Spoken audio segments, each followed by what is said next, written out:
يصلح لكم أعمالكم ويغفر لكم ذنوبكم ومن يطع الله ورسوله فقد فاز فوزا عظيما أما بعد فإن أصدق الحديث كتاب الله وخير الهدي هدي محمد صلى الله عليه وسلم وشر الأمور محدثاتها وكل محدثة بدعة وكل بدعة ضلالة وكل ضلالة في النار. Ma'asyiral muslimin, ikhwani fillah, rahimani wa rahimakumullah. Kita melanjutkan kembali pembahasan As-Sirah An-Nabawiyah yang kita ringkaskan dari kitab Al-Lu'lu'ul Maknun fi Sirati An-Nabiyil Ma'mun yang ditulis oleh Syekh Musa Ibn Rashid Al-Azimi. Pada pertemuan yang lalu, setelah kita selesai dari pembahasan Ghazwatu Uhud atau perang Uhud, maka di sini kita lanjut ke kisah berikutnya setelah perang Uhud, yaitu Ghazwatu Hamra al-Asad, yaitu peperangan. Itu nggak mesti terjadi pertempuran antara dua pasukan, enggak, karena berapa banyak kalau kita lihat di sirah ini, ketika disebutkan peperangan namun ternyata tidak terjadi dengan pasukan yang lain, itu sudah dikatakan ghazwah dalam bahasa Arab, ya, hampir terjadi pertempuran. Nah, seperti Hamra'ul Asad, peperangan Hamra'ul Asad ini tidak bertemu antara dua pasukan, tapi hampir terjadi pertemuan tersebut. Tapi bagaimana kisahnya? Kata beliau, kanat yaumal ahad ba'da Uhudin bi yaumin wahidin faqat li'anna Uhudan kanat yaumas sabt li 16 lailatin madat min Syawal wa qila li 8 layalin khalawna minhu. Peperangan Hamra'ul Asad ini terjadi pada hari Ahad, satu hari setelah selesainya perang Uhud, di mana perang Uhud itu terjadi ketika hari Sabtu, tepatnya pada tanggal 16 atau malam ke-16 dari bulan Syawal, atau kata sebagian ahli sejarah tanggal 8 Syawal. Latar belakang dari peperangan Hamra'ul Asad ini adalah wa kana sababuha ma balagha Rasul sallallahu alaihi wasallam an Abi Sufyan ibn Harbin annahu yuridu ar-ruju'a bi Quraisy ila al-Madinah liyasta'silu man baqiya min ashabi Rasul sallallahu alaihi wasallam. Sebabnya adalah yaitu berita yang sampai kepada Nabi sallallahu alaihi wasallam tentang rencana Abu Sufyan yang ketika itu menjadi panglima orang-orang Quraisy. Abu Sufyan itu punya rencana untuk balik ke kota Madinah. Jadi kan mereka setelah perang Uhud ini, orang Quraisy ini pulang mereka ke kota Mekah. Tapi ternyata di tengah perjalanan mereka berubah pikiran. Nanti kita sampaikan kisahnya. Mereka berubah pikiran. Kayaknya mereka ini sia-sia perang Uhud ini. Muhammad tidak terbunuh. Terus juga banyak sahabat-sahabat yang senior, Abu Bakar, Umar, yo gak mati. Terus oleh opo gini? Terus dapat apa kita ini? Maka Abu Sufyan mengajak sisa-sisa pasukan Quraisy untuk balik ke kota Madinah, menghabisi Nabi SAW dan para sahabat-sahabat yang tersisa. Nah, keinginan Abu Sufyan ini didengar oleh Nabi SAW. Ya, rencana Abu Sufyan ini diketahui oleh Nabi SAW karena ada yang memberitahukan kepada Nabi. Intinya Nabi tahu rencana tersebut. Diriwayatkan oleh An-Nasa'i dengan sanad yang sahih dari Abdullah ibn Abbas radhiyallahu taala anhuma. Abdullah bin Abbas menceritakan, lamman sarafal musyrikuna min an Uhudin wa balaghu ar-Rauha. Kata Abdullah bin Abbas, ketika kaum musyrikin berpaling setelah perang Uhud, mereka pulang menuju kota Mekah. Kemudian mereka tiba di tempat namanya Ar-Rauha. Ya, Ar-Rauha disebutkan di sini maudhi'un bainahu wa bainal Madinah 36 milan. Rauha adalah tempat di mana tempat ini jaraknya dengan kota Madinah itu sekitar 36 mil. ya sekitar 60 km lah. Ya, Rauha ini tempat yang mana jaraknya ke Madinah sekitar 58 sampai 60 kilo. Nah, di tempat itu orang-orang Quraisy mereka saling berbicara satu dengan yang lain. Mereka mengatakan la Muhammadan qataltumuhu walal kawa'iba ardaftum. Tidak ada Muhammad yang kalian bunuh. Artinya perang Uhud kemarin Muhammad tidak terbunuh. Ya, Muhammad tidak kalian bunuh. Dan tidak ada pula budak-budak wanita yang kita tawan dari perang Uhud kemarin. Wa bi'sa ma sana'tum. Alangkah jeleknya apa yang telah kalian capai ketika perang Uhud itu. Ya, kau oleh apa-apa? Irji'u. Maka mereka pun mengatakan, kembalilah kalian menuju kota Madinah. Ya, untuk menghabisi Nabi dan para sahabat-sahabat yang lain. Karena mereka merasa rugi. Fa balagha dzalika Rasulullah sallallahu alaihi wasallam. Maka berita ini sampai kepada Nabi sallallahu alaihi wasallam, fa nadaban nas. Maka Nabi pun mengajak para sahabatnya. Fantadabu hatta balagu Hamra al-Asad. Maka para sahabat pun ikut serta bersama Nabi SAW keluar dari kota Madinah untuk menghadang musuh, menghadang Abu Sufyan dan kawan-kawannya sampai di tempat namanya Hamra'ul Asad. Ya, Hamra'ul Asad ini kata beliau maudhi'un ala thamaniyati amyal minal Madinah. Hamra'ul Asad itu adalah tempat yang jaraknya dari kota Madinah sekitar 13 kilo sampai 15 kiloan. Kalau sekarang itu daerahnya itu dekat dengan Miqat. Ya, dekat dengan Miqat Bir Ali, Dzul Hulaifah. Ya, daerah situ. Itu jaraknya ke kota Madinah sekitar 13 kilo sampai 15 kilo. Dulu belum masuk kota Madinah, tapi sekarang sudah masuk kawasan kota Madinah. Falamma shalla Rasulullah sallallahu alaihi wasallam as-subha amara Bilalan radhiyallahu anhu an yunadiya anna Rasulullah sallallahu alaihi wasallam ya'murukum bi talabil adu.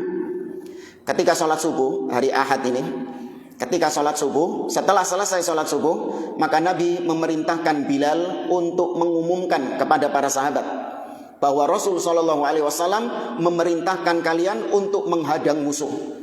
Ya, untuk menghadang musuh. Wala yakhruju ma'ana illa man syahidal qitala bil ams. Tapi dipersyaratkan sama Nabi, yang boleh ikut hanya orang-orang yang kemarin ikut perang Uhud. Ya, yang boleh ikut ini, keluar ini, menghadang musuh ini hanya orang-orang yang kemarin ikut perang Uhud. Adapun yang enggak ikut, enggak boleh ikut. Nah, di sini ada kisah tentang Jabir bin Abdullah minta izin untuk ikut serta keluar menjemput musuh ini, menghadang musuh ini. Soalnya Jabir ini kemarin gak ikut perang Uhud. Ya, bapaknya yang ikut dan syahid. Siapa namanya? Jelas Jabir bin Abdullah ibn Amr ibn Haram. Ya, syahid di perang Uhud. Bagaimana kok bisa Jabir gak ikut perang Uhud? Atau di sini kisahnya Jabir minta izin kepada Nabi SAW. Inilah jihad yang benar di dalam Islam, yaitu harus dengan pemimpin. Ya, jihad itu manutun bil wula. Jihad itu harus dengan pemimpin. Kata Nabi SAW, kata Nabi SAW, ju'ilal imam liyutamma bihi wa yuttaqa min waraihi. Sesungguhnya pemimpin itu dijadikan untuk diikuti dan berperang di belakang pemimpin tersebut. Ya, maka tidak sah jihad tanpa pemimpin. Dan pemimpin tersebut adalah waliul amr, yang memang memiliki kekuasaan bagi kaum muslimin, bukan pemimpin ormas, ya, bukan pemimpin yayasan, ya, atau takmir masjid, enggak. Ya, tapi pemimpin adalah yang punya amr, yang di tangannya lah kaum muslimin.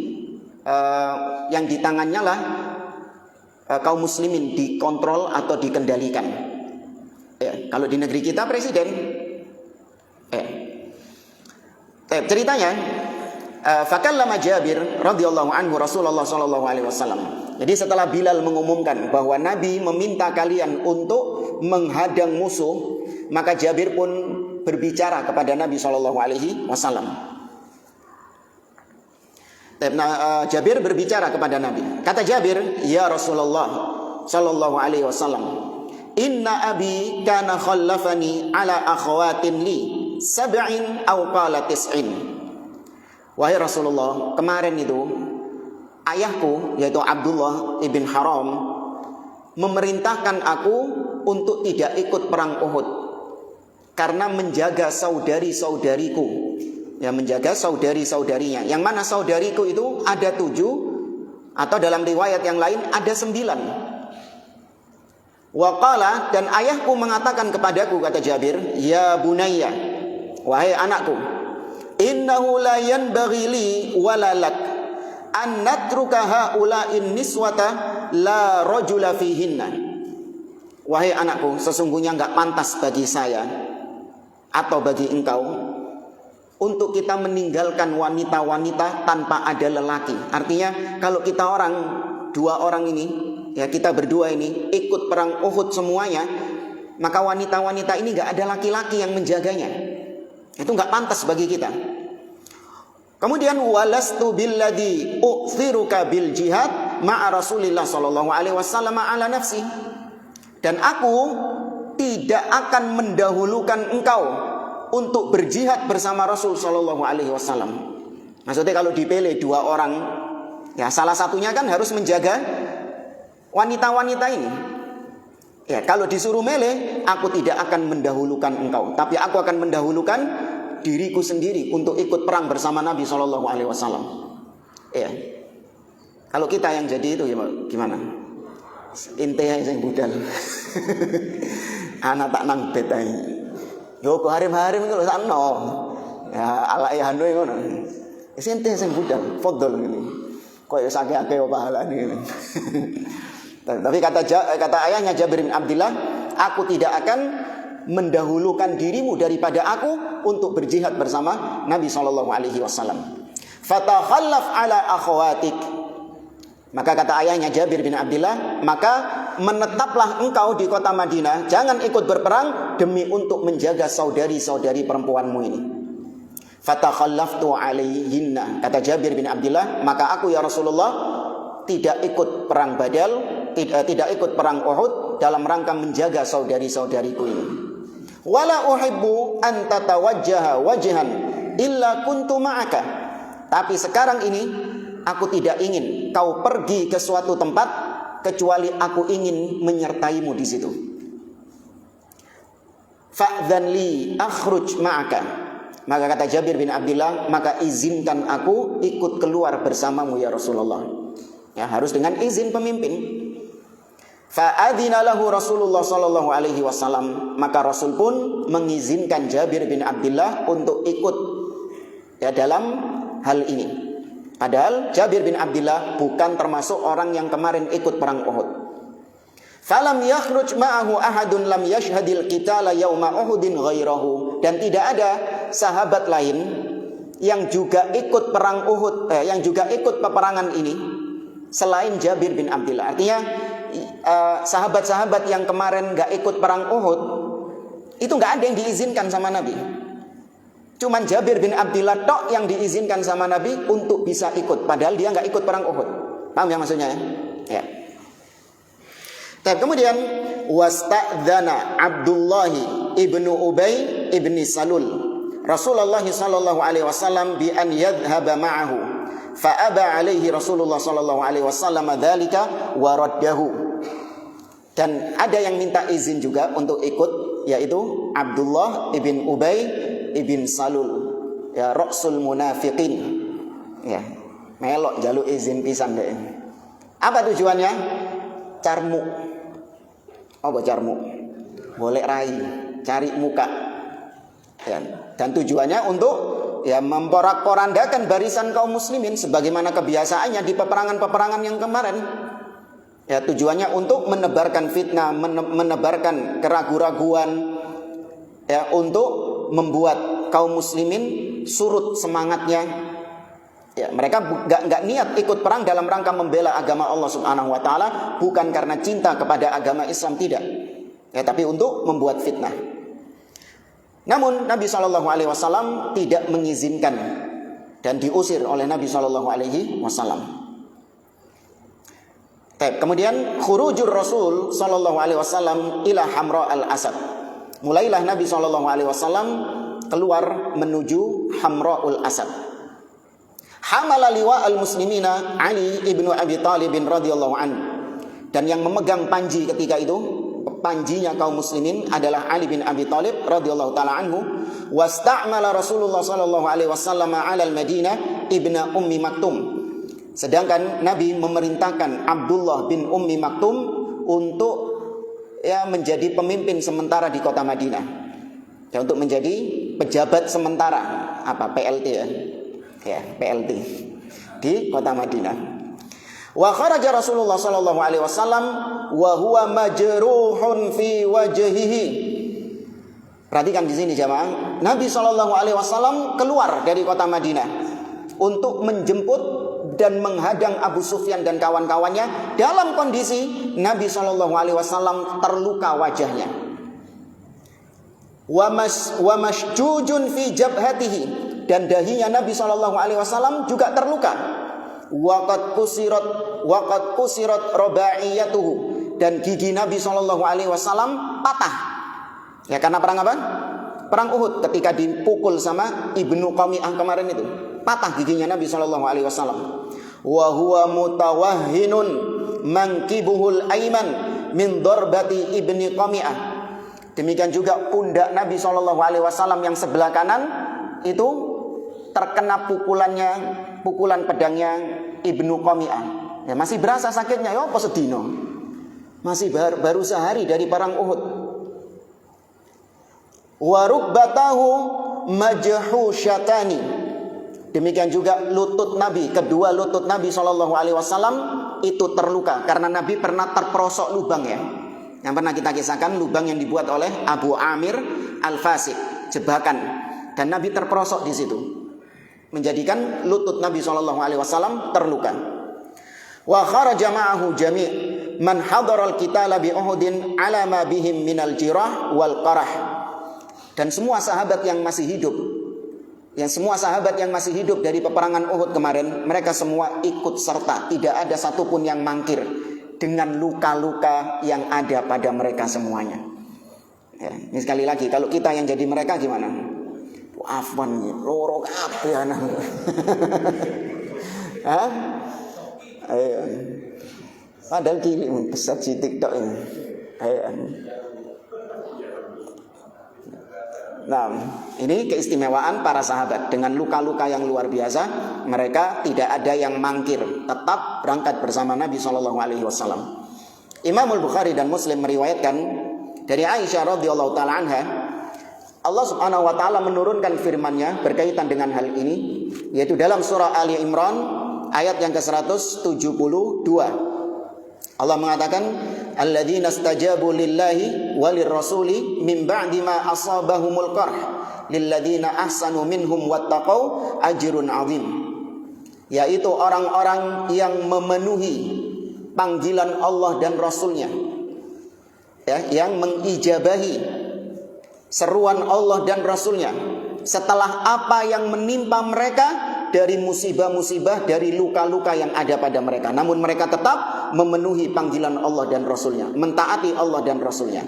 Maka bagi orang-orang yang berbuat kebaikan di antara mereka dan bertakwa kepada Allah, bagi mereka ajrun azim, pahala yang besar.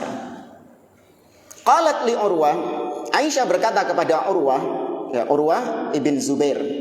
Ya, Urwah ibn Zubair, berarti saudaranya Abdullah ibn Zubair. Az-Zubair itu menikah dengan siapa? Asma binti Abi Bakar. Berarti Urwah ini apanya Aisyah? Ponaan.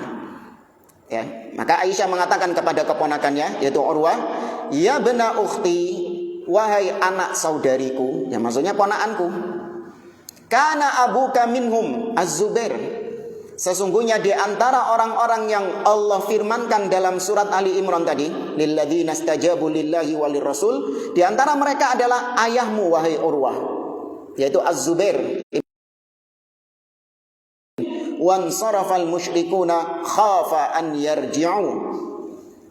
Ayahku dan ayahmu termasuk di antara ayat tersebut, yaitu tatkala Abu Bakar dan juga Nabi SAW dan para sahabat-sahabat yang lain, mereka ditimpa berbagai macam ujian ketika perang Uhud, terluka, ya, kemudian ya banyak di antara mereka yang syahid, ya, maka mereka semua masuk dalam ayat tersebut. Fantadaba minhum sab'un rajulan qala kana fihim Abu Bakrin waz Zubair radhiyallahu anhuma. Nah, yang berangkat ini jumlahnya sekitar 70 orang. Ya, di antaranya adalah Abu Bakar dan Az-Zubair ibnul Awam. Wa madha Rasulullah sallallahu alaihi wasallam wa daliluhu fis sair Thabit ibn Dhahhak al-Khazraji. Maka Nabi pun berjalan dengan gaidnya. Ya, Nabi pakai gaid, yaitu gaid Thabit ibn Dhahhak al-Khazraji. Ya, Thabit ibn Dhahhak ini yang menjadi gaid, yang menjadi penunjuk jalan. Hatta askara bi Hamra al-Asad, sampai tiba di tempat namanya Hamraul Asad dan ngecamp di situ. Apa ngecamp ini? Ngecamp ya? Ya, ngecamp di situ. Wa aqamal muslimuna bidzalikal makan 3 layalin. Nabi dan para sahabatnya ngecamp di situ selama 3 malam. Wa kanu yuqiduna fi kulli lailatin minal layali an-niran hatta kanat tura min makanin ba'id. Ngecamp 3 hari itu, mereka kalau malam menyalakan api, ya, menyalakan api yang besar, sampai-sampai orang dari kejauhan melihat api tersebut. Walakiya Rasulullah sallallahu alaihi wasallam bi Hamra al-Asad Ma'bad ibnu Abi Ma'bad al-Khuzai. Nah, ada kisah di sini. Nabi berjumpa dengan seorang yang bernama Ma'bad dari Bani Khuza'ah. Wa kanat Khuza'ah muslimuhum wa musyrikuhum hawahum ma'a Rasulillah sallallahu alaihi wasallam. Kabilah Bani Khuza'ah ini, baik yang sudah masuk Islam ataupun yang masih musyrik, mereka ini condong kepada Nabi sallallahu alaihi wasallam. Ya, baik yang sudah masuk Islam ataupun yang masih musyrik, mereka condong kepada Nabi sallallahu alaihi wasallam. Wa kanu la yukhfuna an Rasulillah sallallahu alaihi wasallam syai'an kana biha. Dan orang-orang Bani Khuza'ah ini, mereka tidak menyembunyikan apapun yang mereka ketahui, ya, tidak disembunyikan di hadapan Nabi sallallahu alaihi wasallam. Wa Ma'bad yauma idzin musyrik. Nah, Ma'bad ketika peristiwa yang kita kisahkan ini itu masih musyrik. Faqala ya Muhammad. Makanya dia langsung manggil Nabi dengan namanya langsung. Ya, karena kalau sahabat enggak ada yang berani manggil Nabi dengan namanya. La taj'alu du'a ar-rasul ka du'a'i ba'dikum ba'dha. Jangan kalian memanggil Rasul dengan panggilan sesama kalian, enggak. Ya. Maka Ma'bad memanggil Nabi dengan ya Muhammad, wahai Muhammad, ama wallahi laqad azza alaina ma asabaka fi ashabik.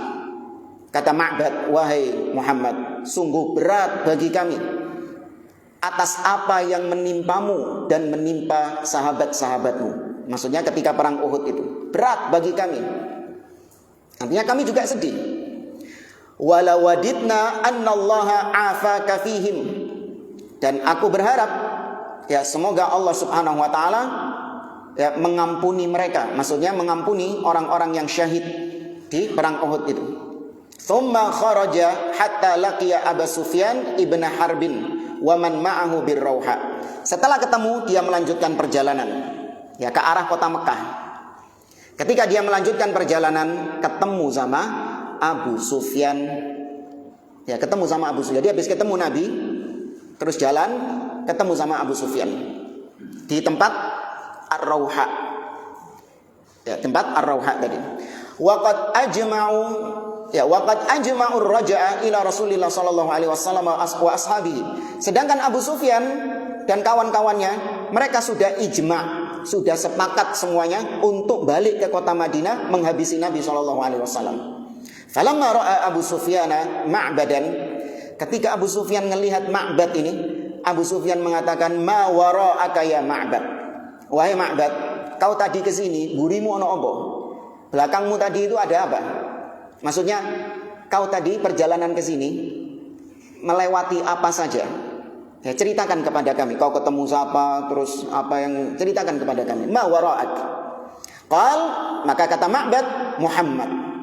Ya, di belakangku tadi aku bertemu dengan Muhammad. Kharaja fi ashabihi yatlubukum fi jam'in lam ara mithlahu qat. Aku ketemu sama Muhammad dan dia mengatakan ingin menyerangmu. Ya, ingin menghabisimu, menghabisi orang-orang Quraisy. Dan Muhammad bersama sekumpulan pasukan yang tidak pernah aku melihat pasukan sebanyak itu. Ya, dia bawa dilebih-lebih. Yataharrakuna alaikum taharrukan. Dan aku melihat Muhammad dan sahabat-sahabatnya ini berapi-api, terbakar semangat untuk menghabisi kalian, wahai Abu Sufyan. Qad ijtama'a ma'ahu man kana takhallafa anhu fi yaumikum. Dan bergabung bersama Muhammad, telah bergabung bersama Muhammad orang-orang yang kemarin gak ikut perang Uhud. Padahal yang ikut cuman yang apa? Yang ikut perang Uhud saja. Tapi kata Ma'bad, sing wingi gak melok-melok kabeh. Dibikin heboh. Fihim minal hanaki alaikum lam ara mithlahu qad.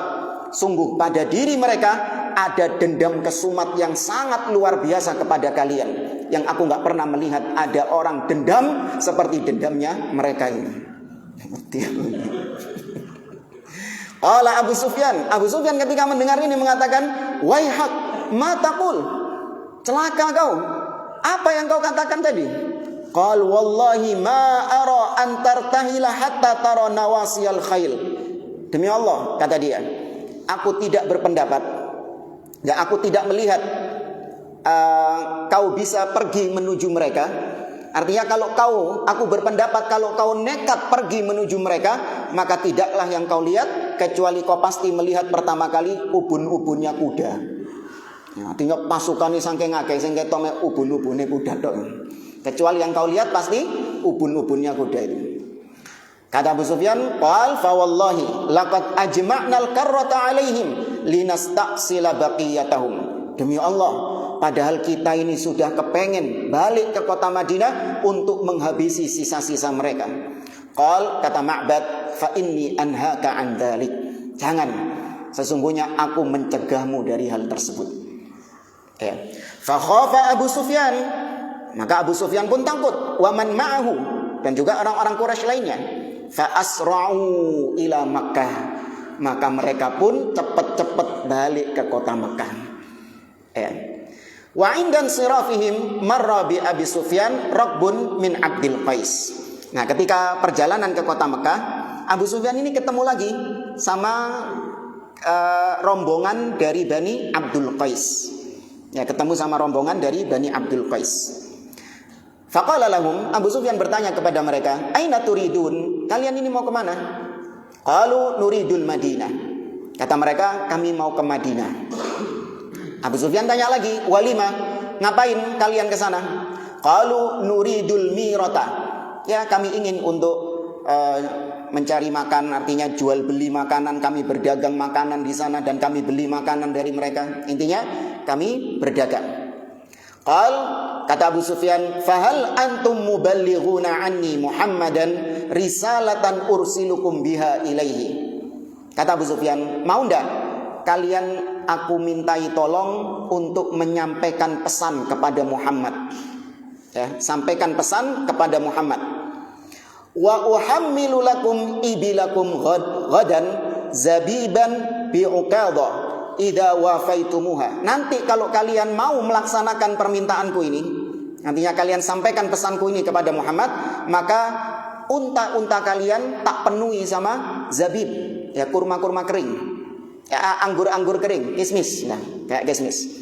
Nanti unta-unta kalian tak beki, ya tak kasih kurma, tak kasih kismis semuanya. Ketika nanti kita ketemu di Uqad ini ya pasar yang sering untuk transaksi di situ. idza wafaitumuha, kalau kalian melaksanakan permintaanku. Qalu na'am, kata mereka, kata kabilah Abdul Qais ini, oke. Qal fa idza wafaitumuhu fa akhbiruhu. Kalau kalian berjumpa dengan Muhammad, maka kabarkan kepada Muhammad, qad ajma'na sayra ilaihi. Katakan kepada mereka bahwa kami orang-orang Quraisy sudah sepakat, ya sudah bertekad untuk balik ke kota Madinah menyerang mereka. Wa ila ashabihi, untuk menyerang mereka, untuk menyerang Nabi dan sahabat-sahabatnya. Liyasta'sila baqiyatahum, untuk menghabisi sisa-sisa mereka. Sampaikan ini kepadanya. Padahal enggak, padahal kemana ini Abu Sufyan? Mulai pulang. Ya cuman untuk menakut-nakuti mereka. Famarrar rakbu bi Rasulillah sallallahu alaihi wasallam. Maka ketika rombongan ini melewati Nabi, berjumpa dengan Nabi sallallahu alaihi wasallam, wa huwa bi Hamra al-Asad, dan Nabi ketika itu masih di ngecamp di Hamraul Asad. Fa akhbaruhu billadzi qalahu Abu Sufyan.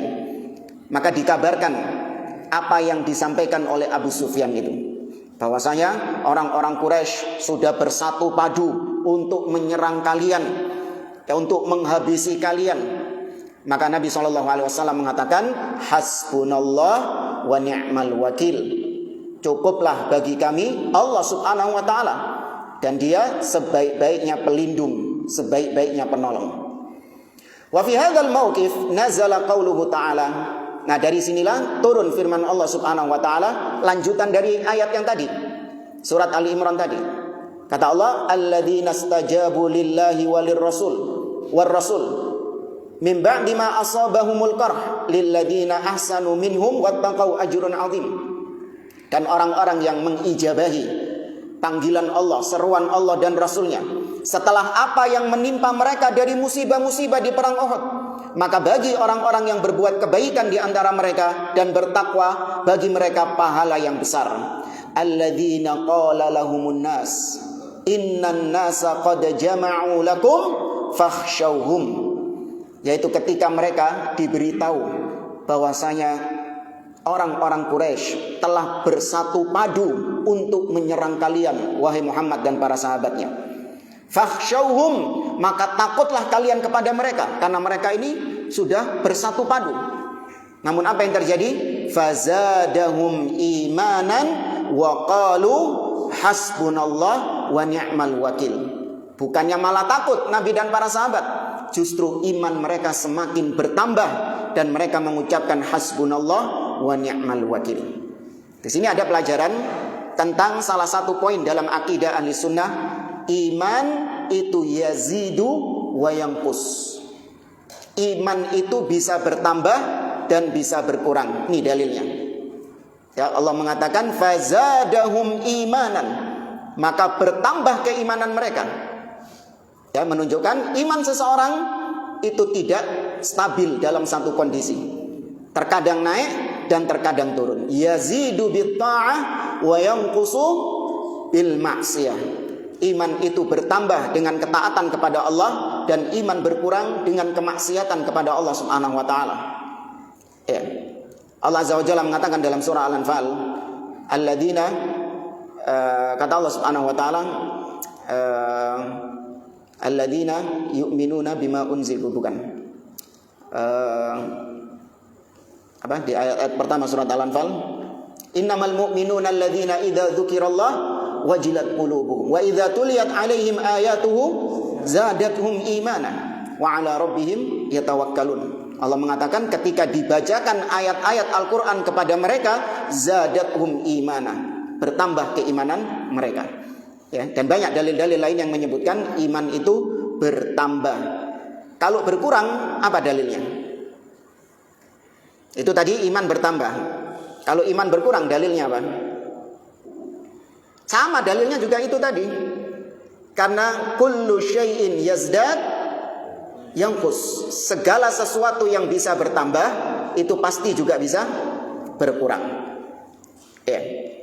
Maka ini ditetapkan oleh ahlu sunnah. Berbeda dengan Khawarij dan Mu'tazilah, berbeda dengan Khawarij dan Murji'ah. Kata mereka, iman itu satu kesatuan. La yatajazza, iman itu tidak bisa naik, tidak bisa turun, tapi iman itu satu kesatuan. Idza dhahaba ba'du, dhahaba kullu. Kata orang-orang Khawarij, kalau sebagian iman itu hilang, maka berarti apa? Hilang semuanya. Berarti orangnya jadi apa? Kafir. Makanya mereka mengkafirkan pelaku dosa besar. Ya, orang-orang Khawarij mereka mengkafirkan pelaku dosa besar karena menurut mereka dosa besar yang dia lakukan itu bukan mengurangi keimanan. Ya, dosa besar yang mereka lakukan itu menghilangkan keimanan secara total, kata mereka. Sebaliknya orang-orang Murji'ah mengatakan la yadurru ma'al imani dzanbun. Orang-orang Murji'ah mengatakan dosa besar atau perbuatan dosa itu tidak mempengaruhi keimanan sama sekali. Ya, imannya tetap. Ya, fa imanuz zani ka imani Abi Bakrin wa Umar. Nauzubillah. Seorang pezina itu imannya sama seperti imannya Abu Bakar dan Umar. Karena menurut mereka iman itu cuma di mana? Di hati. Adapun perbuatan kata mereka bukan termasuk bagian dari iman, kata orang-orang Murji'ah. Jadi meskipun berbuat syirik, meskipun berbuat maksiat, bagaimanapun dosanya, sepanjang hatinya beriman, maka dia tetap dikatakan mukmin kamilul iman, mukmin yang sempurna imannya. Jadi siapa ini? Murji'ah. Maka Ahlus Sunnah pertengahan.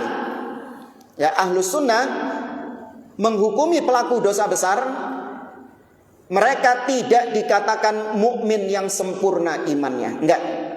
Tapi mereka dikatakan mukmin naqisul iman.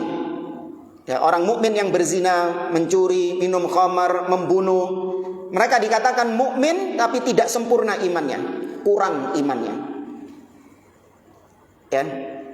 Tidak dihilangkan sifat keimanannya. Dia masih tetap mukmin karena punya aslul iman. Masih ada pondasi keimanan pada orang tersebut. Ya, meskipun berbuat dosa. Kalau bingung, ini saya kasih permisalan dari saya sendiri. Tidak dapat, antum tidak mendapatinya di kitab-kitab para ulama. Ini untuk memudahkan pemahaman saja.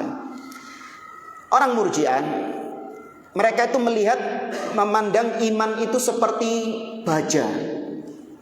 Baja nek ditutuk-tutuki, dipukul-pukul, apakah merubah bentuknya?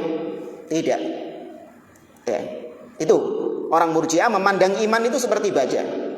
Sedangkan orang Khawarij memandang iman itu seperti gelas kaca. Ditutuk sidik wis apa? Retak. Nek wis retak iso digawe gak? Gelas kaca ini kalau sudah retak bisa dipakai? Nggak bisa. Buang sudah gelasnya itu. Itu orang Khawarij memandang iman seperti kaca. Ditutuk sidik sudah pecah. Adapun Ahlus Sunnah enggak. Ahlus Sunnah memandang keimanan itu seperti benda-benda pada umumnya. Ya, sepanjang memang yang hilang itu bukan bagian yang terpenting, maka dia masih tetap dikatakan mukmin. Contoh mobil. Mobil itu ada bagian yang apabila hilang, maka dia nggak akan bisa berfungsi. Tapi ada mobil itu, bagian-bagian mobil itu, kalau hilang, dia masih tetap berfungsi. Ya, contoh, mobil kalau spionnya hilang, seisok lagu, bisa. Kalau lampunya mati, masih bisa jalan? Bisa. AC-nya mati, masih bisa jalan? Bisa. Nah, itu pelaku dosa seperti itu. Ya kan? Pelaku dosa itu seperti itu. Seperti mobil yang cuman kehilangan hal-hal demikian. Memang nggak sempurna mobilnya. Mosok mobil kono AC ini, mobil kono spion nih, mobil kono lampu nih. Loh, tapi saya melaku gak? Saya melaku. Ya. Tapi kalau yang hilang itu adalah bagian yang terpenting, sehingga kalau itu hilang mobil ini gak bisa jalan, maka berarti dia melakukan perbuatan kufur. Paham ya? Sehingga imannya hilang secara total. Apa kalau mobil misalnya? Setir. Mesinnya hilang, bannya hilang. Yang tahu orang-orang bengkel lah. Ini kita cuman takribul faham untuk mendekatkan pemahaman saja.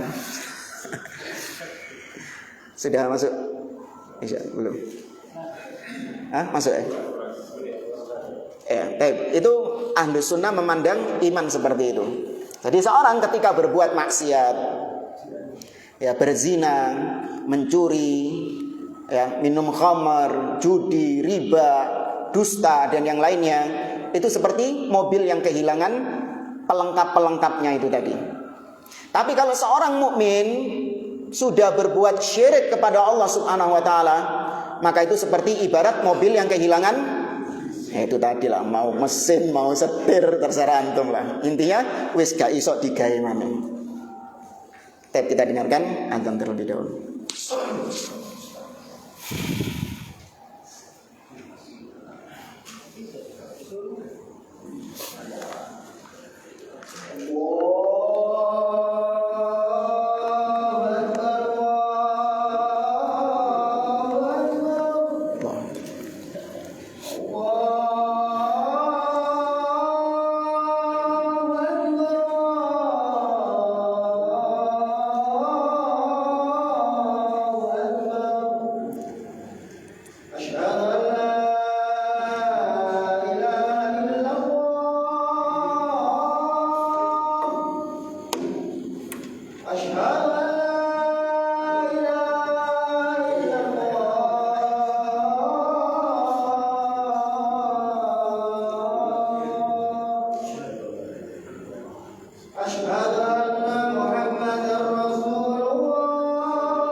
Jemaah, kita lanjutkan kembali. Kata beliau, wa aqama Rasulullah sallallahu alaihi wasallam bi Hamra al-Asad thalathata ayyamin kama dzakarna wa fi yaumil arbi'a ada ila al-Madinah wa qad istarad al-muslimun al-katsira min haibatihim ba'da an kadat tataza'za bisababi ghazwati Uhud. Sebagaimana tadi disebutkan, Nabi di Hamraul Asad itu 3 hari ngecamp di situ. Dari hari Ahad berarti sampai hari Rabu. Ya, hari Rabu Nabi meninggalkan Hamraul Asad dan kembali ke kota Madinah. Dari peristiwa ini kata beliau, kaum muslimin kembali mendapatkan kewibawaannya, kembali mendapatkan kepercayaan dirinya. Setelah pada perang Uhud kemarin kaum muslimin ditimpa apa? Keguncangan. Ya, tapi di peristiwa Hamraul Asad kepercayaan diri mereka itu kembali lagi. Nah, ikhwani fillah rahimani wa rahimakumullah. Kemudian di sini ada kisah tentang dibunuhnya Abu Azzah Al-Jumahi. Ya, siapa Abu Azzah Al-Jumahi? Ini kita singkat saja. Abu Azzah Al-Jumahi adalah seorang musyrik yang pernah ikut perang Badar. Bukan perang Uhud ya, sebelumnya lagi perang Badar. Abu Azzah ketika perang Badar dia itu tertawan. Ya, dia tertawan. Kemudian dia merengek-rengek kepada Nabi SAW bahwasanya dia punya anak yang harus dia nafkahi, masih kecil-kecil. Kalau aku dieksekusi, kalau aku dibunuh, bagaimana nanti anakku, siapa yang ngerawat? Aku gak punya keluarga dan yang lainnya. Memelas. Maka sama Nabi pun dilepaskan tanpa ada tebusan, tanpa ada syarat, dilepaskan oleh Nabi. Ada syaratnya, yaitu syaratnya tidak boleh ikut peperangan bersama kaum musyrikin lagi. Ya, nanti kalau ada peperangan lagi, jangan sampai kau ikut dalam barisan mereka. Ya. Maka diiyakan sama dia. Ternyata ketika perang Uhud, melok mana? Ya, ketika perang Uhud, ikut lagi dia, mengingkari janjinya. Ya, ini kita kisahkan secara ringkas. Falamma usira ji'a bihi ila Rasulillah sallallahu alaihi wasallam. Ketika tertawan di perang Badar, Abu Azzah ini dia berkata kepada Nabi sallallahu alaihi wasallam, "Ya Muhammad, aqilni wamnun alayya fa inna li banatin." Wahai Muhammad, kasihanilah aku. Ya, berikan kebebasan kepadaku, maksudnya, bebaskan aku. Sesungguhnya aku memiliki putri-putri, anak-anak perempuan. Wa uqika ahdan alla a'uda limithli ma fa'altu, dan aku berjanji kepadamu, kalau kau bebaskan aku tidak akan kembali lagi seperti hari ini. Maksudnya tidak akan ikut berperang melawanmu. Faqala Rasulullah sallallahu alaihi wasallam, maka Nabi sallallahu alaihi wasallam pun akhirnya membebaskannya. Ini ketika perang Badar. Nah, tatkala perang Uhud, dia tertawan lagi. Ya, ketika perang Uhud dia ditangkap oleh para sahabat Nabi Shallallahu Alaihi Wasallam dan dihadapkan kepada Nabi dan mengucapkan ucapan yang sama seperti perang Badar. Ya Rasulullah, aku punya anak-anak kecil, kesian kalau aku mati siapa yang ngurus mereka? Dan aku berjanji kepadamu, aku tidak akan lagi ikut perang bersama orang-orang musyrik. Maka Nabi Shallallahu Alaihi Wasallam mengatakan, wallah la tamsahu aridaika bi Makkah ba'daha wa taqulu khada'tu Muhammadan marratain. Demi Allah, aku tidak akan membiarkan engkau masuk kota Mekah dengan mengelus-ngelus pipimu kemudian mengatakan aku sudah nipu Muhammad ping luru. Tahu ya, aku nggak akan biarkan itu terjadi. Ini kalau dibebaskan ini Abu Azzah ini, ya wis tak apa-apa. Dia akan jumawa masuk kota Mekah sambil ngelus-ngelus pipinya, berkata kepada orang-orang Quraisy, Muhammad tak tipu 2 kali, perang Badar ambil perang Uhud. Kata Nabi, la wallah, tidak akan. Dalam riwayat yang lain, sakhirtu bi Muhammadin marratain. Ya, aku telah mengejek, merendahkan Muhammad, yaitu menipu Muhammad 2 kali. Idrib unuqahu ya Zubair. Maka Nabi memerintahkan kepada Az-Zubair, penggal kepalanya. Ya, dieksekusi. Atau dalam riwayat yang lain Nabi mengatakan la yuldagul mu'minu min juhrin marratain. Tidak akan mungkin terjadi seorang mukmin masuk terperosok ke dalam lubang 2 kali. Ya, sudah ditipu ketika perang Badar, ya sudah terperosok ditipu Nabi. Ketika perang Uhud ngomong kayak gitu lagi, nggak akan mungkin terperosok di lubang yang sama untuk kedua kalinya, enggak. Maka dibunuh akhirnya Abu Azzah al-Jumahi. Ya, ini juga ada pelajaran. Nabi SAW tidak tahu yang gaib. Ya kan? Nabi SAW tidak tahu ilmu gaib. Seandainya Nabi tahu ilmu gaib, maka tentu Nabi tahu bahwa Abu Azzah ini akan apa? Akan ikut perang lagi di perang Uhud. Kalau Nabi tahu seperti itu, maka sudah sejak perang Badar dieksekusi. Tapi Nabi nggak tahu yang gaib. Makanya Allah mengatakan dalam surat Al-A'raf, "Qul la amliku li nafsi naf'an wa la darran illa ma syaa Allah. Walau kuntu a'lamul ghaiba lastakthartu minal khairi wa ma massani as-su'." Katakan wahai Muhammad, sesungguhnya aku tidak memiliki kuasa untuk mendatangkan yang bermanfaat bagiku atau untuk mendatangkan yang mudarat kecuali dengan kehendak Allah Subhanahu wa taala. Seandainya aku tahu yang gaib, sungguh aku akan ditimpa kebaikan-kebaikan dan aku tidak akan ditimpa keburukan-keburukan. Ya. Namun naudzubillah, sebagian kaum muslimin meyakini Nabi itu tahu perkara-perkara yang gaib. Sebagaimana yang disenandungkan oleh sebagian kaum muslimin dalam qasidah yang disebut dengan qasidah Burdah, ya, yang dikarang oleh Al-Busiri. Di sana tertulis bait syair yang hulu kepada Nabi SAW. Dikatakan wa min ulumika ilmul lauhi wal qalam. Sesungguhnya di antara ilmumu wahai Muhammad adalah ilmu tentang lauhul mahfuz dan ilmu tentang qalam, yaitu pena takdir. Ya naudzubillah. Padahal hanya Allah yang mengetahui perkara gaib. qul la ya'lamu man fis samawati wal ardil ghaiba illallah. Katakanlah, tidak ada yang tahu perkara gaib, baik yang di langit ataupun yang di bumi, kecuali Allah Subhanahu wa taala. Allah juga berfirman, wa indahu mafatihul ghaib la ya'lamuha illahu.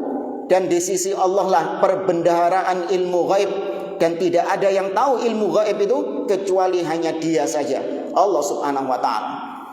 Adapun Nabi, sebagian memang diberitahukan kepada Nabi, seperti tanda-tanda kiamat, itu ilmu gaib.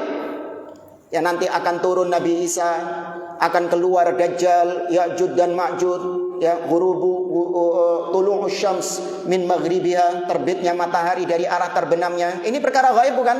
Perkara gaib, tapi hanya sebagian yang diberitahukan kepada Nabi. Sisanya yang Allah tidak beritahukan, maka Nabi nggak tahu. Dan itu bukan perendahan kepada Nabi SAW. Ya, memang demikian, itu kekhususan Allah. Tidak ada yang berserikat di dalam ilmu gaib ini. Hatta Nabi SAW tidak berserikat dalam hal ini. Nah, ini diantara poin akidah yang bisa kita sampaikan di kisah terbunuhnya Abu Azza al-Jumahi. Dan insyaallah pada pertemuan berikutnya, ini pertemuan terakhir dari perang Uhud dan peristiwa-peristiwanya, yaitu kesimpulan-kesimpulan. Ya, kesimpulan-kesimpulan dari kisah perang Uhud yang sudah wallahu a'lam berapa edisi kita, wallahu a'lam. Ya, kesimpulannya insyaallah ada di pembahasan yang terakhir. Tapi saya cukupkan sampai di sini, wallahu a'lam bishawab. Aku qouli hadza wa sallallahu ala nabiyyina Muhammad wa ala alihi wa sahbihi ajma'in. Wassalamualaikum warahmatullahi wabarakatuh.